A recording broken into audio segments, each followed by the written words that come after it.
Apa bedanya itu antara psikiater dan psikolog tuh? Oke, selamat malam teman-teman. Assalamualaikum warahmatullahi wabarakatuh. Masih di The Rain Killer ya. Setiap Senin jam 8 malam WIB itu ada acara program namanya Chit Chat, yaitu talk show atau podcast online teman-teman di live streaming The Rain Killer teman-teman. Jadi bagi yang belum follow silahkan follow. Dan juga hari ini juga hari spesial karena kita kedatangan narasumber psikolog muda ya. Oke, halo semuanya, perkenalkan nama aku Marcia gitu ya, tapi kalian boleh banget manggil aku March aja. Saat ini aku profesinya lagi menempuh studi aku S2 di untuk menjadi seorang psikolog. Jadi kayak aku lagi ngambil profesi klinis gitu. Jadi memang nanti ujungnya aku akan menjadi seorang psikolog gitu. Sekarang aku udah di tesis sih gitu. Jadi memang sudah mau selesai sedikit lagi. Domisili aku sekarang di Jakarta. Apa bedanya itu antara psikiater dan psikolog tuh? Perbedaan dari psikolog dan psikiater itu tuh basicnya atau dasarnya aja kami sudah berbeda gitu. Kalau psikiater itu basicnya mereka adalah dokter. Jadi mereka adalah anak-anak kedokteran yang memang dari S1-nya kedokteran, terus mereka melanjutkan kedokteran. Nah, setelah itu mereka mengambil spesialis atau SPKJ, kayak gitu. Nah, sedangkan kalau psikologi, kami dari S1-nya ini memang udah dari psikolog gitu, dari jurusan psikologi, lalu S2-nya kita mengambil profesi itu. Tapi sebenarnya secara tidak langsung tuh sama sih profesi dua-duanya kan. Nah, itu yang pertama. Nah, yang kedua, biasanya kalau psikiater mereka karena memang basicnya adalah dari kedokteran, jadi mereka pasti fokusnya terhadap obat-obatan. Sedangkan kalau kami ini dari psikologi, kami lebih fokusnya kepada terapinya gitu. Jadi bagaimana kita dapat menterapi seseorang hingga akhirnya ada perubahan pada seseorang tersebut gitu. Perubahan dari sisi psikologinya gitu, dari sisi jiwanya gitu. Kalau misalnya kedokteran mereka lebih mungkin syarafnya atau lain sebagainya memang berhubungan dengan medis-medisnya gitu. Buku ini adalah kan tentang 4 perilaku manusia nih, Miss March nih. Ada namanya sanguinis, yang kata orang itu moody orangnya, terus ada yang kata koleris, katanya orangnya itu berjiwa kepemimpinan, terus melankolis yang terlalu sensitif, terus pragmatis yang terlalu pendiam. Nah itu boleh nggak sih Miss March secara garis besar apa sih empat tipe itu apa sih maksudnya gitu? Kalau sanguin itu tuh biasanya disebut sebagai si populer gitu. Karena dia tuh Ya, sebenarnya pandai persuasif dan ingin terkenal tuh. Kalau sanguin, dia tuh si populer deh pokoknya. Nah, kalau ya, koleris itu biasanya disebut dengan si kuat ya, gitu. Karena dia dominan dan suka kompetitif sebenarnya kalau ya. koleris. Nah, kalau melankolis itu dia si sempurna gitu. Kenapa? Karena dia tuh sebenarnya perfeksionis dan serba teratur. Sedangkan kalau plekmatis ini dijuluki si cinta damai karena dia kesetiaannya dalam menghindari konflik gitu. Jadi dia kayak daripada konflik mending nggak usah konflik lah kayak gitu. Jadi Ya, tuh ya, ya, ya. tapi itu sebenarnya itu tuh dilihat dari yaitu cairan dari dalam tubuh karena tuh memang pada zaman dulu kan ditesnya seperti itu. Apakah semua manusia kayak gitu semua? Kan enggak kan sebenarnya, itu cuman sampel aja atau contoh aja ya kira-kira ya. Betul, Gitu ya. betul, betul. Jadi itu sebenarnya karena tadi aku bilang 4 ini sebenarnya Ya, dasar kan. Jadi memang masih ya, ibaratnya masih mentah lah gitu. Karena setelah ya. ini memang masih ada pada Hmm, akhirnya dia ada yang menyempurnakan juga gitu. Yang menyempurnakan itu tuh namanya si Esheng gitu. Si ya. Esheng kayak kita udah sobat banget ya si Esheng. Oke, Siapa jadi ya, kayak Jack? ada Ya. psikolog gitu ya. Si Oh Esheng, ya, Esheng ini sebenarnya psikolog gitu. Nah, ya. dia ini mengatakan bahwa ya sebenarnya dari 4 ini di psikologi ini ada yang namanya pseudoscience atau sebenarnya Oke. ini adalah ilmu yang semu gitu. Jadi memang dia Oh ya. mungkin terlihat ini adalah ilmu gitu, tapi ternyata dasarnya ini belum terlalu kuat. Nah makanya Hmm, pada akhirnya dikuatkanlah sama si Esheng ini. Nah si ya. Esheng ini, nah menurut Esheng ini jadi kayak pada akhirnya pun sampai yang dipakai sampai saat ini memang Hmm, sebenarnya fisik dan logika itu atau fisik dan jiwa itu ternyata hmm, memang ada kesinambungan kayak gitu. hmm, Nah itu hmm. yang pada akhirnya yang dari 4 ini kan emang tadinya kan dilihatnya kan dari cairan-cairan dalam tubuh gitu ya, Benar. entah darah, entah lendir dan sebagainya yang ada di Ya. sini. Nah sampai akhirnya didapat di kesimpulannya bahwa memang setiap manusia ini, setiap jiwa dan fisiknya itu memang ada korelasi gitu. Jadi lebih ke sana arahnya. Ya. Kalau anak di bawah 7 tahun itu masih gelombang theta, masih mudah terpengaruhi ya. Terus bagaimana kira-kira cara kita mendidik kejiwaan atau psikolog anak? Yang namanya anak itu ya ada dari umur 0 sampai umur sekitar 5 tahun itu memang anak ini lebih banyak meniru sebenarnya. Memang karena mereka indranya itu belum banyak yang berkembang kan gitu. Apalagi anak-anak dengan kalau biasanya kita sebut sebagai golden age gitu atau umur Ya. emas. Di mana sebenarnya dari umur 0 sampai 5 tahun seorang anak ini nih lebih baik dikasih contoh gitu ya yang memang tergantung orang tuanya nih mau seperti apa anaknya nanti gitu.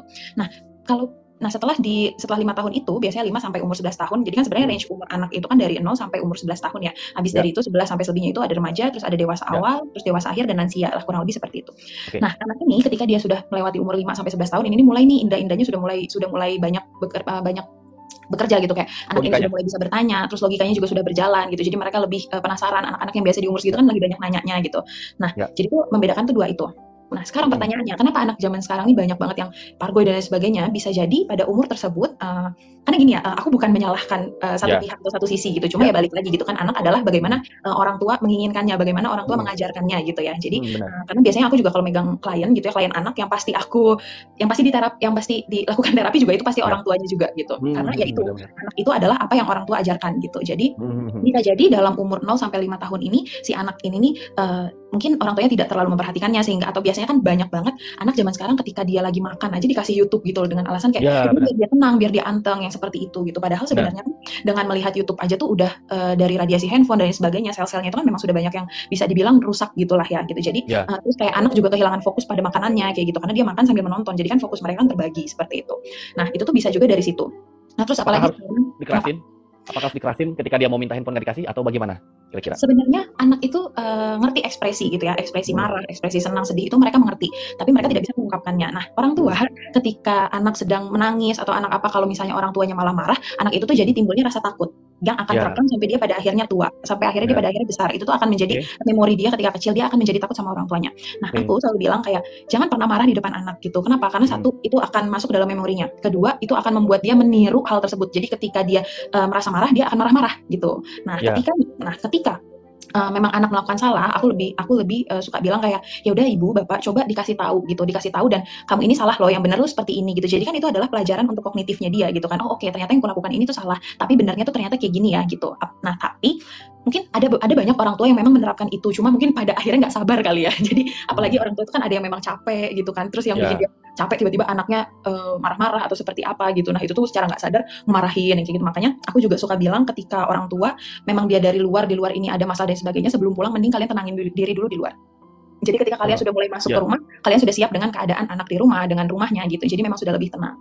Jadi tidak akan meluapkan si emosi negatif dari luar itu ke dalam rumah. Kayak gitu sih. Oke, oke. Ya kita kan kebanyakan dari orang-orang Heeh. ini susah untuk mengungkapkan perasaannya, susah untuk berkata Hmm. tidak dan lain sebagainya. Pada akhirnya itu cuma dia bisa mendam, mendam, mendam. Tapi yang namanya mendam, ibarat kata nih tempat sampah nih hati kita gitu kan, atau jiwa kita itu Ya, tempat sampah. Tadinya kosong, tapi lama-lama karena kita pendam, pendam, pendam, pendam dan nggak pernah dikeluarin, sampai akhirnya sampailah pada titik di mana memang dia ngerasa udah gondok banget lah gitu ya bisa dibilang. Nah itu tuh pada akhirnya itu mungkin dia berpikir secara pendek juga kayak, aduh gue udah capek banget pengen gue ilangin aja. Itu tuh banyak tuh kejadian seperti itu gitu, kayak gue nggak bisa nih kayak gini, sampai akhirnya dia melakukan tindak kriminal seperti itu sih. Tapi makanya kan aku selalu bilang jangan pernah kita memendam gitu. Kalau bisa kita keluarkan melalui nangis gitu. Kalau misalnya minimal aja, seminimal aja. Karena sebenarnya nangis itu tuh ya kan ya, kita kalaupun malu nangis di depan orang kan kita juga nggak akan ya nangis di depan orang gitu. Jadi kayak kita misal di kamar kita nangis sendirian yang kayak gitu, atau enggak kita boleh banget ya. untuk nulis gitu kan. Jadi ngeluarin emosinya melalui tulisan gitu. Yang penting bagaimana si emosi negatif ini keluar gitu. Jadi nggak numpuk di dalam yang sampai akhirnya menyebabkan perilaku kriminal yang seperti itu sih.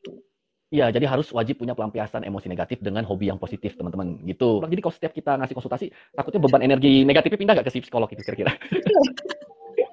Iya, Betul, bener betul, ya? betul, ke transfer Oh, sebenarnya. Maka dari itu, oh, aku cerita sedikit ya, aku tuh dalam satu boleh. hari nggak bisa megang 4 klien lebih gitu, maksudnya 4 dalam Hmm, kasus yang hmm, berat. Aku pernah 4 itu ya. yang keempat setelah itu aku muntah gitu. Karena ya itu, Hmm, bebannya tuh bukan karena, "Ih gue beban banget nih punya klien," itu bukan gitu. Cuma bagaimana dia memiliki energi negatif yang tadinya kita positif, yang positif kita ini diberikan ke klien kita gitu ya, sampai akhirnya dia menjadi hmm. positif, tapi secara tidak langsung kita juga menyerap negatifnya gitu. Jadi ada pertukaran sebenarnya.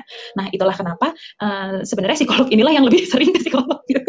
Bener, setuju banget karena teman-temanku yang psikolog juga memang beban hidupnya juga berat. Jadi dia teman-teman jangan sampai salah ya, psikolog itu bukan Superman ya, teman-teman. Malah kita kita ini istilahnya tuh apa namanya lebih enak kita punya masalah satu yaitu masalah kita sendiri. Kalau psikolog itu masalah orang dikumpulin ke dia kan gitu kan. Tapi nggak apa-apa, nggak apa-apa karena memang Eh, pada dasarnya kan memang eh. niat kami kan memang udah di sana dan kami itu adalah pilihan kami juga kan gitu. Iya Jadi sometimes benar. ya memang berat, tapi ya karena kita Resiko happy profesi. jadi ya iya, jadi karena kita happy dan sumpil ya. Ya, Kayak ya, aku tuh ya. melihat klien datang ke kita dengan menunduk gitu, tapi pulang dia sudah berani Itu menatap mata. happy. Itu tuh iya, itu Itu tuh udah menjadi kesuksesan tersendiri. iya, itu tuh kayak Ya, wah, gue berhasil gitu membuat dia bangkit ya, gitu. Gue berhasil membuat itu tuh udah jadi ya. sebuah mood lagi yang kayak gitu sih. Walaupun kita juga tetap butuh istirahat ya. Aku mau tanya nih, mungkin kalau boleh tahu nih, Apa yang mau berapa sih ditanyain? konsultasi ke psikolog sekali konsultasi? Oh, oke. Biasanya yang profesional itu sekali konsultasi atau terapi itu berapa menit sih? 1 jam kah? Biasanya Oke, apa? biasanya tergantung balik lagi ke masing-masing sih, tapi minimal biasanya ada yang 45 sampai 1 jam itu minimal. Oke, Minimal gitu, tapi ada juga minimal. yang memang 2 jam seperti itu. Oke, itu Jadi balik sekitar lagi range ke 100.000 ke atas itu ya tadi ya sekali ya range-nya konsultasi ya. kalau offline ya 100.000 ke atas Offline. lah. Kita nggak perlu bayar konsultasi secara offline, teman. Kalian cuma cukup tongkrongin live dia setiap jam 10 malam ya, dicatat ya. Jadi kalian bisa kalau ada keluh kesah, ya kalian bisa rilis di sana gitu ya, berbagi cerita di sana dengan Miss Mart gitu teman-teman. Kalian support Miss Martnya gimana? Supportnya caranya ya kalau nggak follow Miss Mart, terus juga bantu tap di live-nya, di share juga. Ya kalau ada rezeki lebih ya silakan kalian di give juga gitu kan, karena itu lebih lebih ke penyemangat daripada kita sebagai narasumber atau sebagai host untuk memberikan kalian informasi ataupun berdiskusi, bener ya?